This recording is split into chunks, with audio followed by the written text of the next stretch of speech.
La guerre de Corée. Une guerre oubliée, tragique, lointaine et méconnue. Une guerre dans laquelle les engagés volontaires du bataillon français se sont illustrés par leur courage et leur témérité, au prix de nombreuses pertes.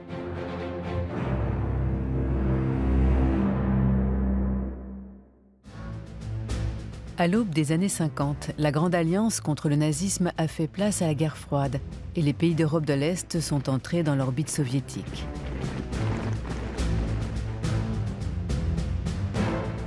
Mao a pris le pouvoir en Chine en 1949 et l'influence communiste s'étend en Asie.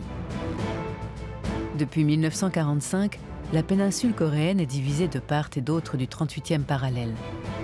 Le nord est communiste et le sud pro-occidental. Cette partition est symbolique de la division du monde en deux blocs.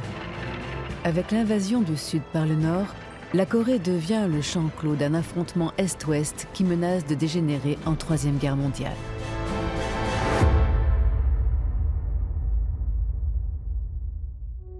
Quelle a été la place de la France dans ce conflit?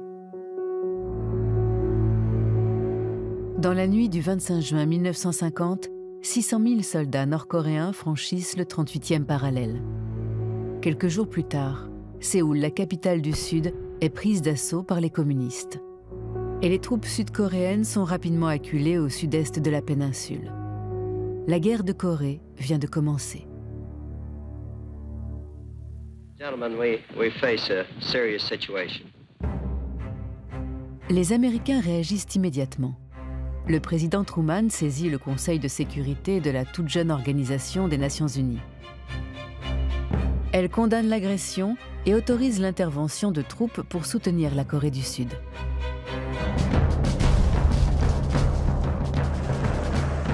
Le corps expéditionnaire envoyé par l'ONU est essentiellement composé de soldats américains et placé sous le haut commandement du général MacArthur.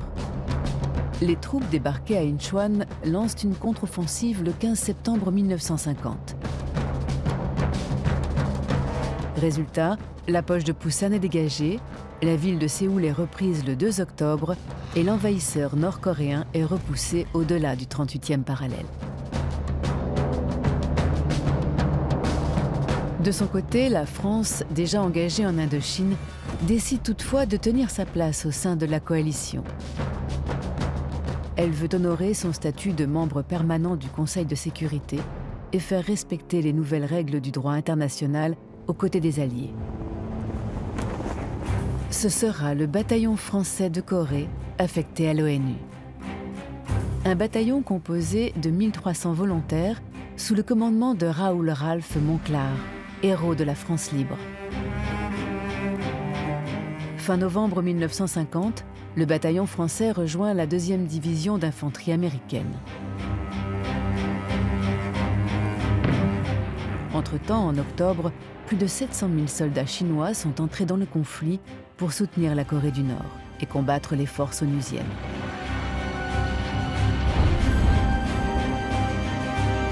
Dès son arrivée, le bataillon français est immédiatement envoyé sur le front pour participer au combat. Des affrontements qui permettront de refouler de nouveau les troupes communistes et de stabiliser le front aux alentours du 38e parallèle. Dans un froid glacial, les troupes de l'ONU remportent leur première bataille à Shipyongyang. Le bataillon français se distingue tout au long du conflit par ses nombreux faits d'armes. Il mène des combats très rudes, dans des conditions climatiques difficiles, comme par exemple la bataille de la côte 1037, ou encore celle de Puchetul, appelée le massacre de mai. Le bataillon français gagne alors l'estime de ses compagnons d'armes américains et le général MacArthur lui-même rend hommage à sa valeur. En juillet 1951, alors que les premiers pourparlers s'ouvrent à Kaesong et que le front s'enlise, le bataillon français reste engagé dans de furieux combats. Punchbowl, Crève-Cœur, le Triangle de Fer, Arrowhead. Les affrontements se stabilisent de part et d'autre du 38e parallèle et les négociations entamées depuis 1951 aboutissent le 27 juillet 1953 à l'armistice de Panmunjom. La mission du bataillon français touche alors à sa fin. Cet armistice conclut une guerre de 3 ans durant laquelle le bataillon français de l'ONU a subi de lourdes pertes. Près de 300 morts au combat et plus de 1300 blessés. La vaillance et la ténacité des engagés volontaires du bataillon ont aussi démontré la valeur de l'engagement français sur le terrain international. Aujourd'hui, la mémoire du bataillon de Corée reste intacte. Il a donné son nom à plusieurs promotions, celle de l'ENSOA ainsi que l'EMIA ou encore Saint-Cyr, avec la promotion du général Monclar.